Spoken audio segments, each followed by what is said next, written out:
podcast for those who suffer, which is everyone. It's a space where we can speak honestly about what it feels like to be in desolate places without losing hope. Welcome to In the Thicket. Good morning, everybody. Good morning. How are you all? Great. Good. Yeah. That's awesome. Lisa, you're in Florida? Sure am. And it is beautiful down here. It is sunny. It is a balmy, like 80 degrees Fahrenheit. It's beautiful. Okay, so what is that in Celsius? Yeah, I was like, I cannot even. It's like 25, 26. I'm a Canadian living in the US for about a year now, and I still don't really know, but I want to say that's like 20s, like. Okay. That's I feel like it's like 25 nice. Or something like that ish. Lovely. Yeah. Nice. 20s okay, are that's the good. Sweet spot for sure. This week is it's going to be like 19 here at one point or something like that in November in Ontario. Yeah. What? I'm not keeping track of the weather. I'm just kind of going with it, but that's crazy. Yeah, it's supposed to be super beautiful. Yeah, totally, which is great. So how was the last week for you guys? I was looking at your one room challenge, Lisa, on Instagram. The colors that you're working on are so beautiful. Pretty excited. I have a over 10-year career in interior design, and so it's always fun to be able to leverage those strengths for my own home. And so we're picking away here at our new house here, one room at a time. Okay, sweet. I have so awesome. I have some interior design activities that I've been doing this last week since I moved to Ottawa. Now I'm setting up my room, but one of them is my God wing. So I'll share that at the end when we do that. But it's good. It's a great story. I like it because it involves free things. So that's always fun. Free things are the best. Yeah. Usually. Totally. Yeah. How are you doing, Nicole? Good. Good. I was gonna have, so you're all drinking, as I'm talking, you're all taking a sip. I was gonna have some lovely, like, I say chai tea, which is actually just saying tea, but you know, the flavors, and like a rooibos thing. And then I put some milk in it because recently I started reintroducing dairy into my diet, which is fantastic. But I actually don't drink enough milk apparently. So it's gone sour and now I have water, but that's okay. Otherwise I'm great. You have water, sweet. Yeah. And Rachel, you're good? I'm good. Yeah. I just had a really crazy week with school stuff and like handing in a lot of assignments and doing things like that. And now I have tiny breather. So, taking it in, breathing deep before the next plunge. So yeah. Nice. That's sweet. I get to see my nephews a few times this week, which is so funny because I mean, Lisa, you know all about this, right? But so my youngest nephew is 11 months old. And so if we sit on the porch outside and just kind of watch things go by, he just yells. He's like, yeah. That's great. People who are walking by, they're so funny, right? Like the noises they start making and like, anyways, this is good. This is a good segue though. So why don't you tell us a little bit, probably lots of people who will be listening will already know who you are, but maybe just a little bit about you for those who might just be introduced to you. Sure. So my name is Lisa Canning. I currently live in Southwest Florida, but I was born and raised in Toronto, Canada, where I lived my whole life. We're only about a year in here as Canadians living full-time in America. I have 8 gorgeous kiddos who range between the ages of 11 and baby Colleen, who is 10 months. And I currently am a speaker, author, and coach. And I say currently because I enjoyed a very long career in interior design, as I mentioned earlier. But my story really is very much tied up in that. I had one foot firmly planted in the world of interior design and entrepreneurship and building a business. And I was on a mission to prove that you could do that and have a family. And then I had a foot planted in the Catholic motherhood world, of course, where my Catholic identity is very important to me, where, people were telling me like, can you really work? Like, you really could, shouldn't you be home? Like, and so I had a mission to prove to all of them that I could be a really great, pious, holy, present mother. And as a result, trying to prove myself to both those groups, I simply exhausted myself doing anytime that we attach our self-worth or our identity to something external, it's never gonna never going to end well. And so that journey led me to write a book called The Possibility Mom: How to Be a Great Mom and Pursue Your Dreams at the Same Time. And that is how my career now transitioned to speaking, writing, and coaching. And so I coach moms on how to understand where to place their self-worth and how to pursue their dreams while being great moms at the same time. Yeah. Yeah. Which I have to say, as like, I mean, I am not a physical mother. I would be a spiritual mother, I guess. But like, even from that, I still follow you all the time because there's such encouragement, I think, in all the things that you post, you know, and also the realness. Like even the other day, I was killing myself laughing. The frog. So guys, I'm watching the stories. Lisa had a frog in her van. She couldn't get out. And you got what, an 8-year-old to come and get it out for you? Okay, so first of all, I'm going to my son's baseball, right? Thank you to God, I can go to baseball in the fall. It was just such a beautiful evening. And so, of course, I think I had my windows open. Somehow the frog, and as I'm driving on this really dark road, all I'm hearing is plop, plop, plop, plop, plop. And then I see something on my windshield and I'm like, oh my gosh, there's something inside of my car. And so the frog had somehow, I could not for the life. First of all, I was terrified. It was like an inch or two wide. It was so small, but I'm terrified of this slippery thing. And I'm terrified of it being in my hair. I could not get that thing. I tried a Chick-fil-A bag. I tried like my coffee mug. I tried all the things and I couldn't do it. So then finally I was like, there is going to be a kid at this baseball game who loves frogs. And I found a 10-year-old girl who was not afraid to touch the slimy frog and got it out of my car. Totally. Yeah. That's amazing. I was thinking about you yesterday because I was driving on the highway to my sister's and then all of a sudden in front of my face, there comes this spider right in front of my face. And he's like, I was like, ah! And then I took my purse and like tried to smash it against the windshield. And I was like a little bit swervy, but I'm like, oh my gosh, Lord, thank you for not letting me, like, as if I would place my own safety less than, than like squishing this spider that's in my, anyways. So I was thinking about you yesterday, but okay. So speaking of minivans, this was something that you talk about all the time about kind of like a pivot for you. So what is your minivan meltdown? What was that like? Yeah. So when I was doing interior design, so I had hosted a show on HGTV, which then led me to launching an interior design career. I worked in front of the camera for many years, and I worked behind the scenes with people like the Property Brothers and lots of other HGTV shows that you would have seen. And like I said, I always had this tension. I wanted to be I wanted to lead my family well. At the time, I wasn't really convinced about having a large family, but I was definitely open to God's, plan for my life. So I had that, but I also had like, Lord, you've given me all these dreams. Like, there's got to be like a use for them. Like, you clearly didn't give it to me, to sort of just be like squandered. Like, I'm clearly supposed to do something with these gifts.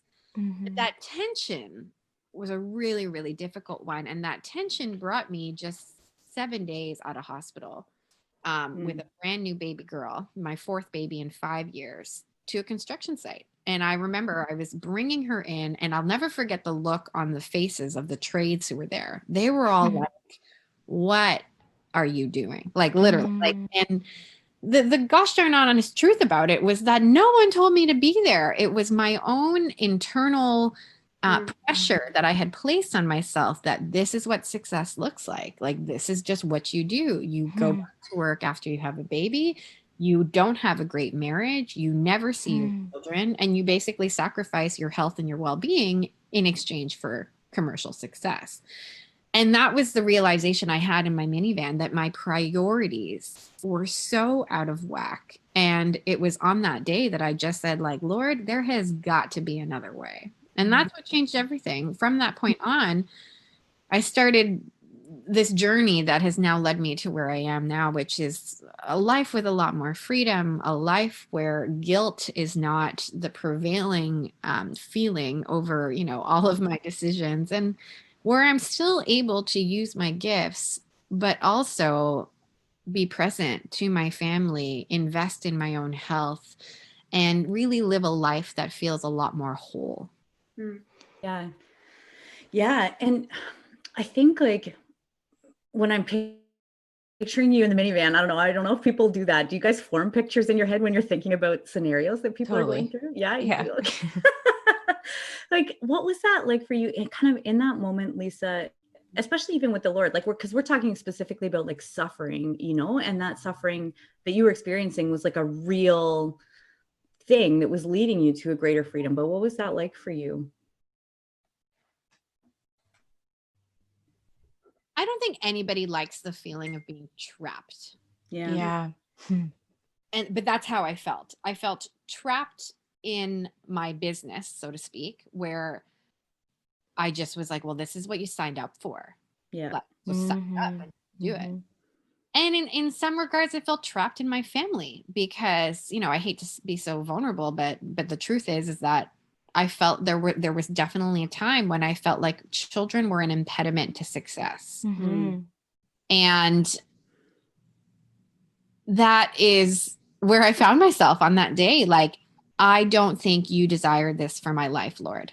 When moms come to me, so I coach a lot of moms one-on-one and in groups. And when they come to me with a similar type of sentiment, like, I'm so overwhelmed, I'm so exhausted, I feel like I've lost myself, like I feel so burdened, I feel like I'm getting it wrong, all the things. It's often a phrase I use on them, like, suffering is a part of our path to holiness. Our Lord desires for us to be in relationship with him for eternity. And so there are things that are going to happen in this lifetime. They're going to help us to grow and help us to get there. And so suffering, like, do not misunderstand me. Suffering is a part of our human existence in this temporary time, in this temporary assignment that we have here on earth. But I do not believe that our Lord desires for a mom, I'm speaking specifically for my moms, like for a mom to struggle every single day if she can help it. And that's kind of how I felt like where I had gotten myself. I had placed an enormous amount of pressure and expectation on myself. I had placed an enormous amount of weight on the opinions of others. I had placed an enormous amount of weight on what my financial success and my reputation meant about my self-worth. And I felt trapped. And it's just not necessary. We have been given both. There are two lenses that I really like to talk about that we all experience. We have spiritual formation, right? So we have the ability to, walk with people like a spiritual director. We have the ability to have, community of friends, girlfriends. Like we're meant to live in community and continue to grow spiritually. It might be reading, might be going to retreats, whatever it is. But there's also human formation. And this is the part that I'm trying to really like there are things that a mom or anyone can do in their lives that can help ease this suffering. And if we're not using our minds, the gift that has come from God, if we're not using that ability, that cognitive ability to say, okay, well, maybe I don't need to be doing it this way. Maybe I need to get a coach to help me change my life. Maybe I need to read a book on time management. We're not just meant to like throw our hands in the air and accept that it's always going to be like this. That is a fallacy. And so I really get quite passionate, as you can probably see and hear. I get quite passionate about this. Like, you need to remember both aspects, that there is human formation and spiritual formation, and we need to invest in both of them. And so, why this comes back to suffering is that, if you are suffering currently, if you're listening to this and you're in a deep mode of suffering, I want you to really I want to encourage you to invite God into the situation and also pray. Show me what I can do. What action can I take? What is something with, your help that will impact my situation right now? Because oftentimes, regardless of what kind of suffering you're in, oftentimes, the majority of the time, there is something you can do that is an action that will help improve your situation.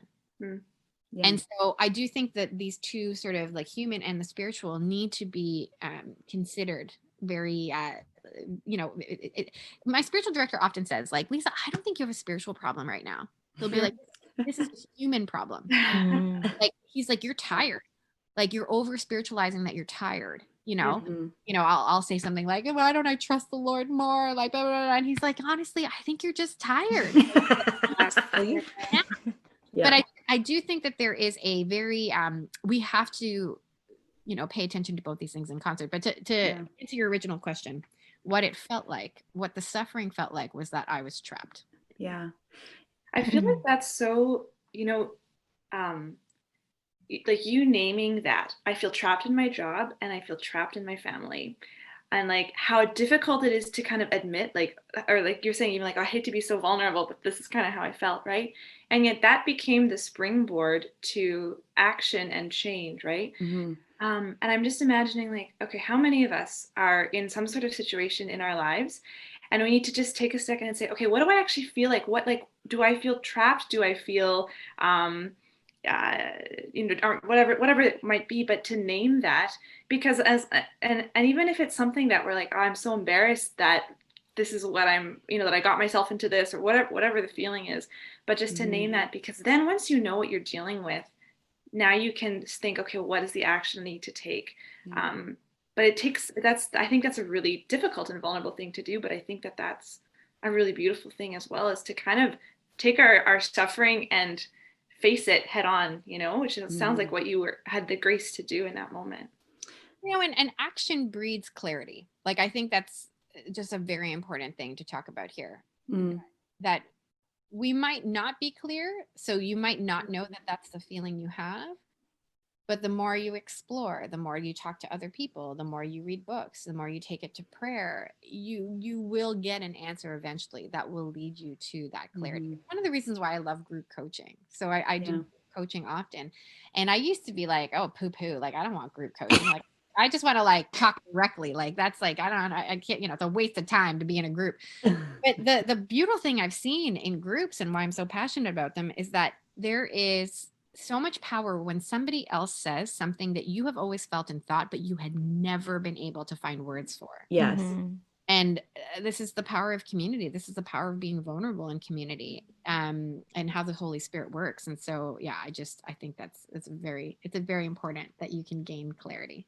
It's really, even when you're talking about that, like the interplay between spiritual and human formation and how important they both are, because spiritual formation, like this is what, I forget if it's Gaudium et Spes, it said God fully reveals man to himself, like the spiritual formation is what's going to help us to actually peer into our own hearts and see what the Lord is doing, or understand what is the state of my soul? Like, what is exactly what you're talking about, Nicole, like, what am I struggling with? Like, how can I name this? What can I do?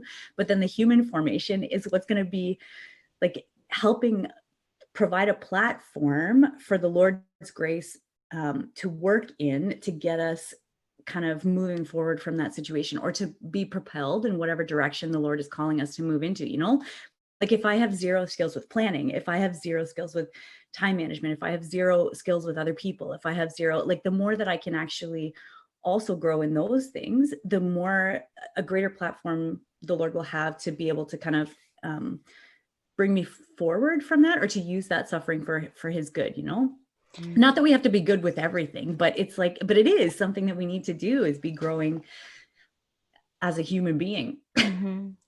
Yeah. One of the things I was thinking is when you had that moment in your minivan, it took courage, because I think the attitude of like, there is something that I can do is already like an attitude of hope, because, and I think it's hard sometimes to have that, like, that's a grace, and we need to reach for that. We do need to reach for that when we're in sort of the pit of that despair or feeling trapped, that the temptation is to, like you said, throw up your hands and say like, well, this is it and there's nothing I can do about it. But that is a lie. And it's like an orientation, it's an attitude of hope to say, no, there is something, I think, that God, I don't know what it is yet, but even to have the first thought of like, there's something that I can do about this, and I need to reach out to God, reach out to others, and like and ask that question is an attitude of hope. And the other thing I was thinking was, the Frozen 2, which is a movie I'm sure everyone here has seen, maybe not, I don't know. But there's a song in the movie, like my favorite song, and I feel like everybody's favorite song who's seen that movie, The Next Right Thing, that Anna sings like after she thanks her sister. Guys, Frozen 2 is good. Everybody should go and see it. So it's a great movie. And I don't mean to spoil right now. But anyways. Sponsored by Disney. Anyways, yeah. Yeah. So good. But yeah, there's a song that's, and it for really God speaks to me in weird ways. This has been established in a lot of other episodes. But when I watched the movie and I saw that song, I was like, I feel like that's a very good posture to have when you're suffering. It's like, you don't have to figure out the entire problem right now. You just need to have the openness to say, well, what's the next thing that I can do that will help, And the next thing might be just to pray or to talk to someone, like you said. When you defined action, I really appreciated that. It's not like, well, getting up and actually resolving everything. It could just be a conversation. Talking to somebody. That's first action. Like, what did that look like for you, Lisa? Like so you have your minivan meltdown, and then kind of that feeling of being trapped. Like, what did that look like for you to kind of come out of that? Or like, how did the Lord kind of lead you and show you this kind of bigger plan for what it means to have it all and to be a mom and a professional?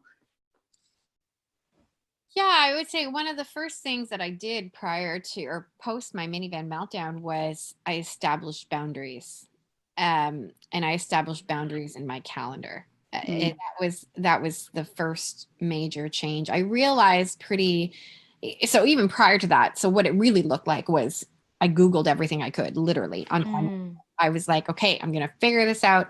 I'm going to be the most just bomb.com, time management planner. I am going to master the art of time management. And so I found people like Michael Hyatt. I found lots of people like him in the sort of leadership space.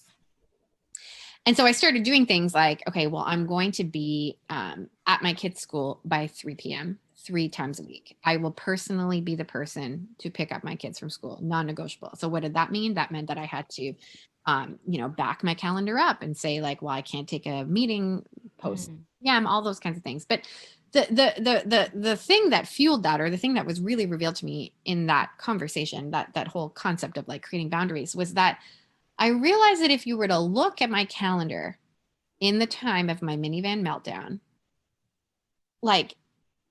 99, honestly, I'm not exaggerating, 99% of my time was going towards work. And my children and my husband and my health were all just being squeezed into the teeny tiny crevices. Really, that's the best analogy. They were just being squeezed in to the crevices that work wasn't taking up.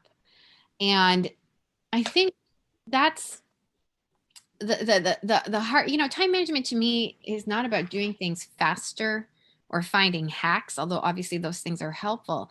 But it's a correct identification of what your priorities are. And that's another thing that really came to light after my minivan meltdown was, if I want to be a person who is remembered at the end of my life as a loving and present mom and a loving and present wife, I have to have actions in my calendar that will make that to be true.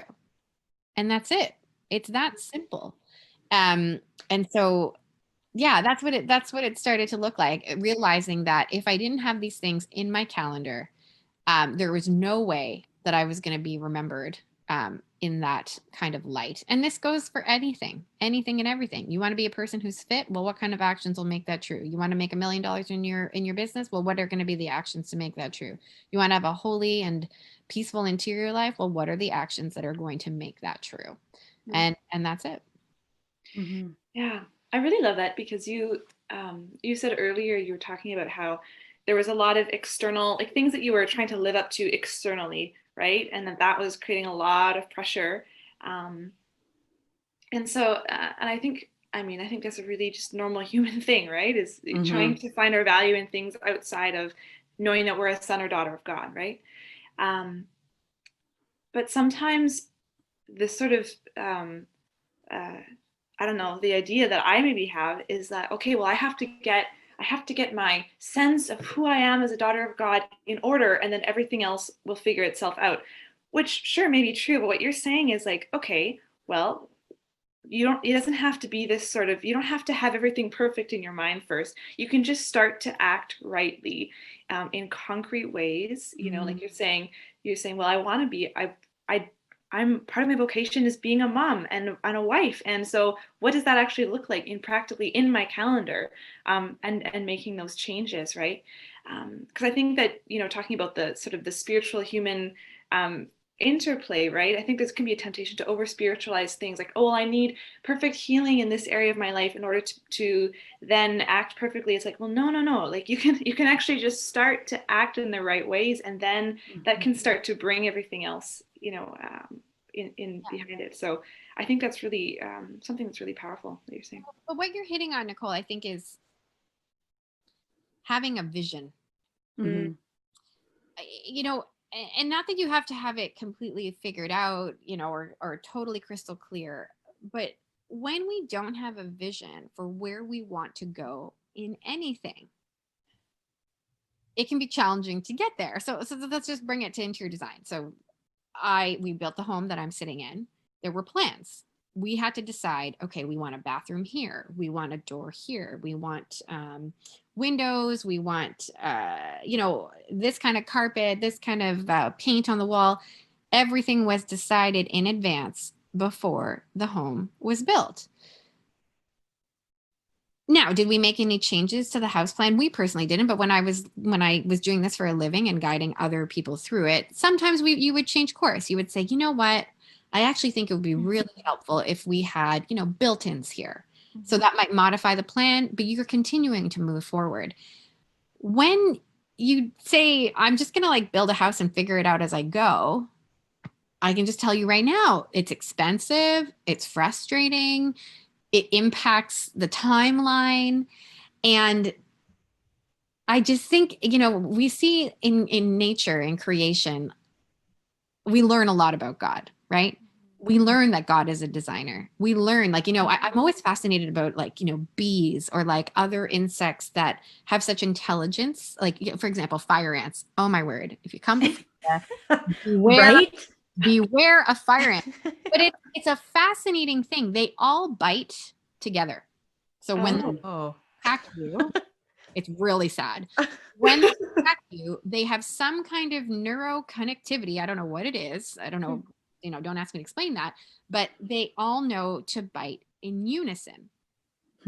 I'm just always intrigued by stuff like that, because I'm like, that's not an accident. There's a design to that, right? Mm-hmm. That didn't just happen randomly by a bunch of ants hanging out. They didn't learn that skill. They weren't all like, oh, we're just gonna bite at the same time, guys. No, this was something in the design. Mm-hmm. And so I think if we can take that same approach to our lives, so let's just take the example of interior peace.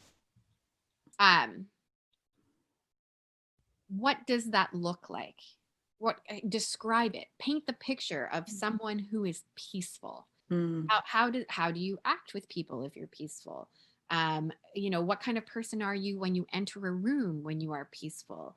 How are you impacting your marriage or your relationship with your kids or your activities with your friends when you are a person that is peaceful?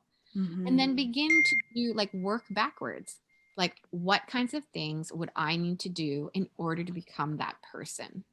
But if you don't have that vision, if you don't have the house plan, so to speak, for what you feel like God is calling you into in your life, it's going to be a lot harder to get there.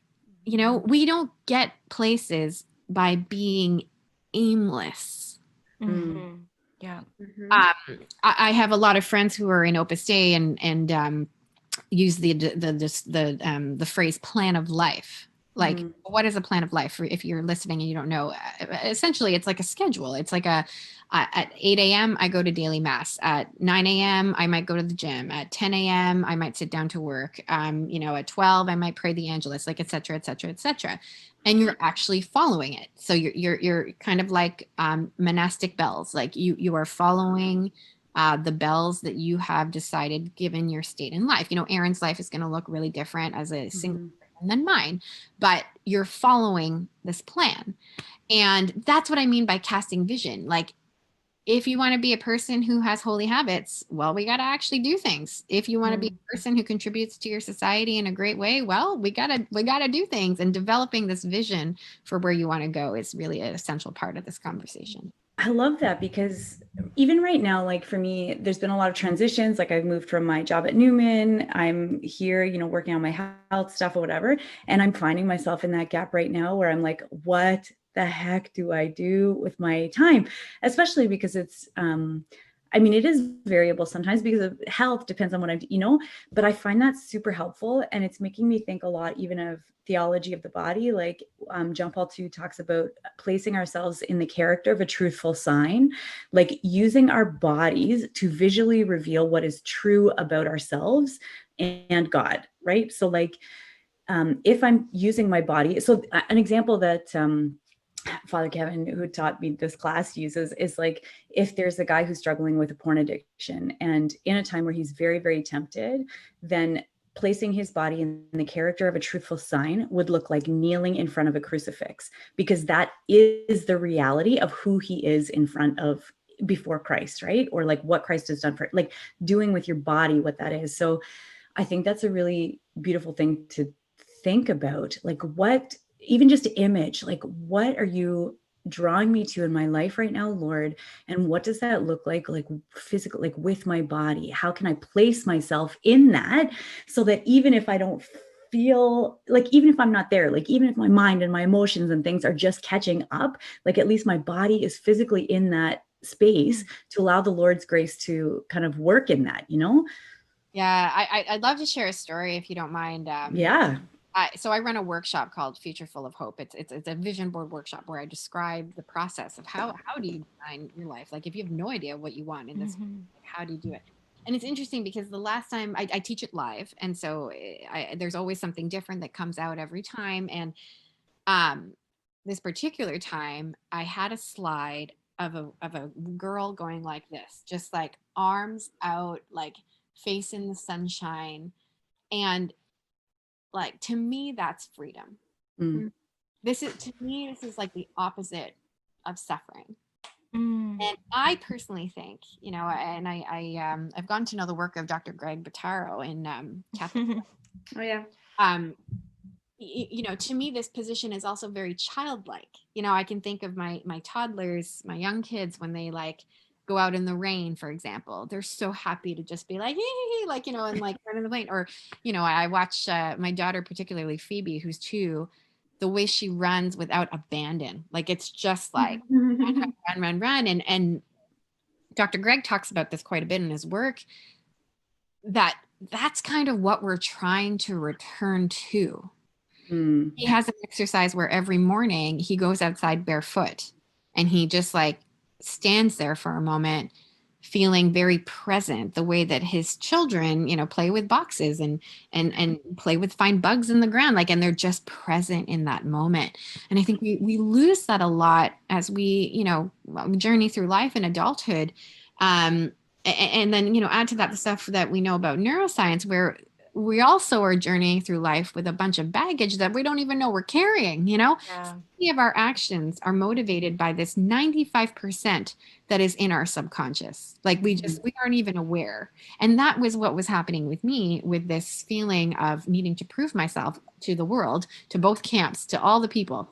This 95% of stories I had told myself about what it means to be loved, what it means to be worthy of love, and that I had to earn it. I had a story that I had to earn love. And that's why it was so important to me to build a career, to be viewed as like the best Catholic mother, to be, getting gold stars in anything I did. It was all very much like that story of needing to earn love. And when we can do the work, when we can do the inner work of understanding that your worthiness is in a daughter or son of our Lord Jesus Christ, the powerful things that can be unlocked when that happens, like, because then you are shed, you can shed yourself of the pressure and the pain and the masks that we wear, and and become that posture, like childlike. Yeah. Like here comes. I have a 8-year-old or 9-year-old daughter now. And I'll never forget, we were getting out of my now infamous minivan. We were getting out of my minivan, and she was about maybe 3 or 4 at the time. And she got out of the van and she jumped right from the step up. And she said, with hands in the air, she said, "Here comes me." Oh, that's awesome. I'll just never forget that, because honestly, like, that's kind of what I think our Lord desires for us. To, not in a prideful way, don't misunderstand me, but in a self-love and understanding that we are deeply loved and known, and that we should be like that. Here comes me, with this confidence that we are worthy. So beautiful. Oh my That's goodness. reality. Yeah. That's, like, I think That's that true. Yeah. that's the thing that is true, is that we are loved, you know, but there's so many other things that are competing, these alternate realities, that we get caught up into, and like you're saying, in sort of past experience and the stories that we tell ourselves, and all of these things that are really strong, you know, but can I ask maybe like where, so I think we have time just for this question, and then we're going to head into some God winks. But when you, Lisa, when you feel that those echoes of things coming back to you, like those echoes of, you know, the temptations to define yourself by external things or stuff like that, like, what is that? What do you tell yourself in those times? Like, what's the script that's helpful for you? You know, that's a really great question. When we moved here to Florida, I had a picture of what it was going to look like, because certainly moving a family, you know, with as many kids as I have, leaving my family, my friends, you know, security that we had built for many years. I never pictured myself living far from my parents. Very different vision. And it was one that I had to kind of get really used to. But I when I painted it, I was like, oh man, like, that's a really nice vision. Like, we're going to move forward. We had an unfortunate financial, just a really challenging financial setback. I'll spare you. I'll make the short version, but $50,000 error on what we needed to have available when our home closed. So I'll never forget just like reading the documents from the lawyer and being like, how on earth could we have made this mistake? And so my world went from like one of abundance and feeling like, okay, like, we're working towards this life. It's going to look like this. We're going to be able to do these kinds of things, to basically the opposite, where we just had to get like extremely scrappy, to be honest, in terms of money. We had leveraged ourselves completely, but that money was not there. So finding it was quite challenging. And the story I told myself in that period was like, you are such an idiot. Like, and it was very much about, you know, I had written this book, I was coaching moms, I had so much shame and guilt that I was not living up to this version of myself that I had painted.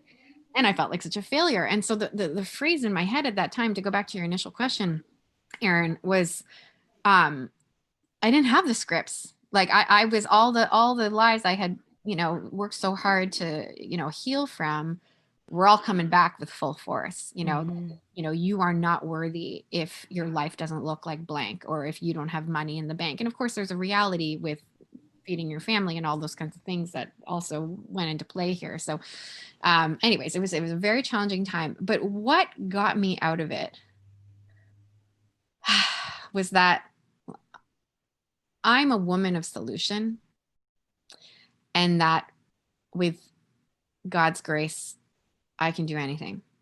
That is what got me out of that period. And when I have moments again where I'm tempted to say to myself, like, you know, you're an idiot, or you know, you failed at that, I really cling to knowing that I'm not alone, that there is always hope, and that I am a woman of solution.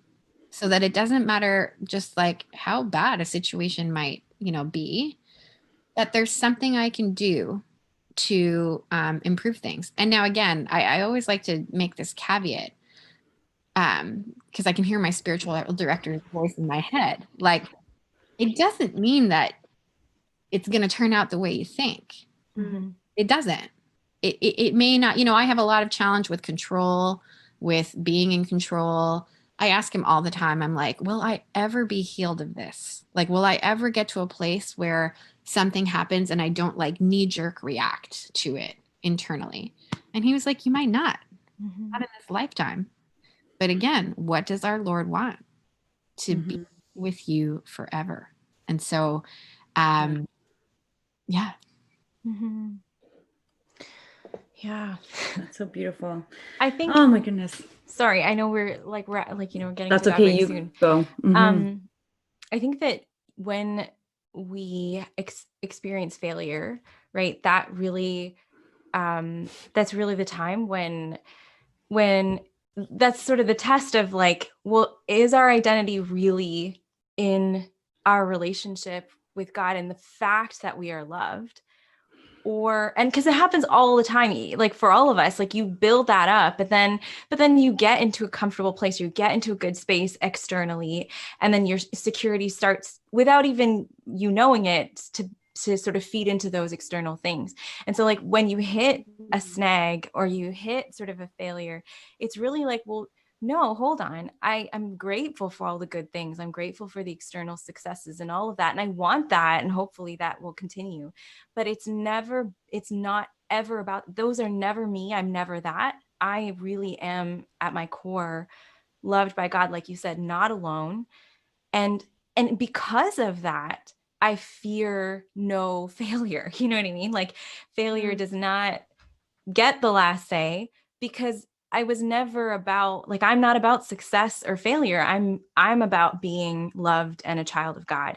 Because of that, I am not defined by this failure. And I can have hope that things can be different, because it doesn't, you know? Yeah. To bring it back to my story, just really briefly, it's, you know, I would hear this expression said, like, it's who you're becoming in the process. And I remember 12 months ago, in our time of great financial uncertainty and frustration, hearing that and being like, I don't care about that. Like, I just don't want to worry about money. Like, but again, 12 months out, when I look back on what I've experienced, when I see God in all of it, I'm like, okay, God, I get it. You really wanted me to grow, and you really wanted me to trust you. And that's the thing. Like, we can't, perspective is everything. Yeah. Perspective, and realizing that our God never abandons us is so important. Yeah. Yeah. Beautiful. Ooh. Yay. I love that note. Why don't I turn it, I can turn it back to you, Rachel, and we can share a little bit about our God winks for the week or previous time. Okay. All right. I have one. So my God wink is that I handed in I pulled an all-nighter on one of my papers.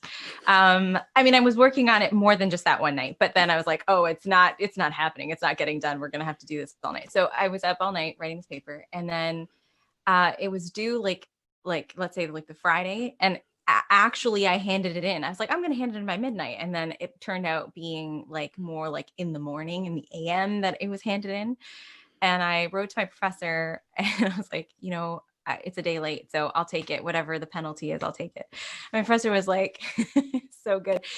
She was like, you know, I don't, I'm not about penance. I'm about like, you know, I don't need penance. I just need true contrition. So you're good. I was like, okay. I mean, penance, I'm not saying penance is bad. Penance is great. We love penance, but I just appreciated that she was like, you're good. And I was like, well, thanks, God.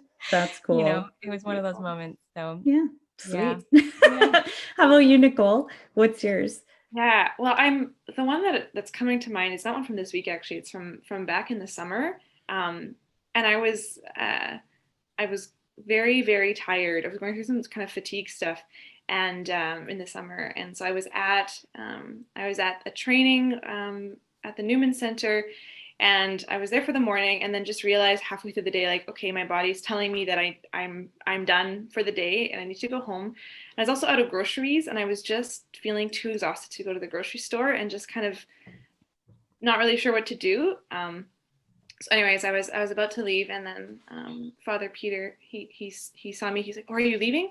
And I was like, "Yes." And was like, oh no, I'm in trouble. He's like, okay, come here. I was like, oh no, what's going on? He brings me into the kitchen and he's like, here, there's leftover food. I just wanted to give you some. So he gave me a huge, like a giant Tupperware full of this like Portuguese chicken and rice.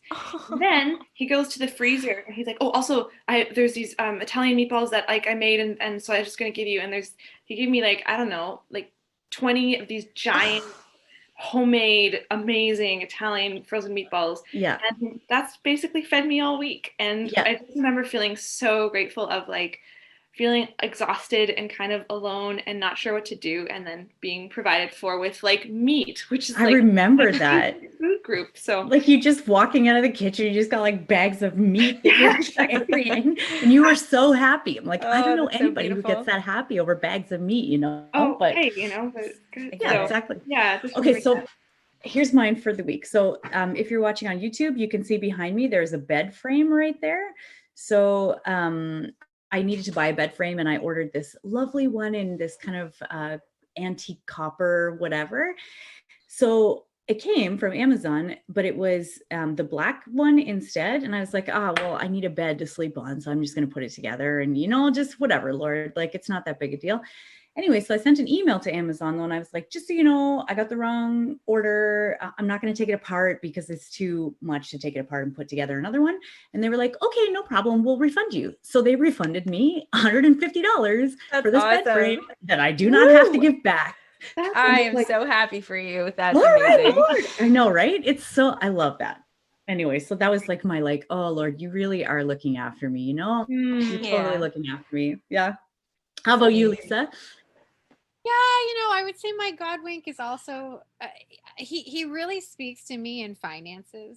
Like I don't know how else to describe it. Like we got 8 kids, and I remember earlier in my journey being really afraid, you know, of having more babies. Like I just was like, I don't know how we're gonna like do this. Like how will we make ends meet, you know? But every single time I have been pregnant, he has just shown his abundance, like literally every single time. Like my husband would get a new job, or I would get a new job, or I would like, you know, sign a contract or whatever. Like he just would always make it rain. And awesome. you know what, you guys, I'm gonna this is really funny because I'm like, wow, he's really recently made it rain. I'm like, oh my gosh, am I pregnant? I'll do a test. I could well be pregnant with my 9th baby because this is how he works. You don't need a pregnancy test now. You just, when the money starts rolling in, you just know. Yeah, you just plan. That's so great. So good. Getting a test on me because oh my gosh. Oh my gosh, that's so cool. That's so if you are exciting. pregnant, it's like we pre-broke the news. That's right.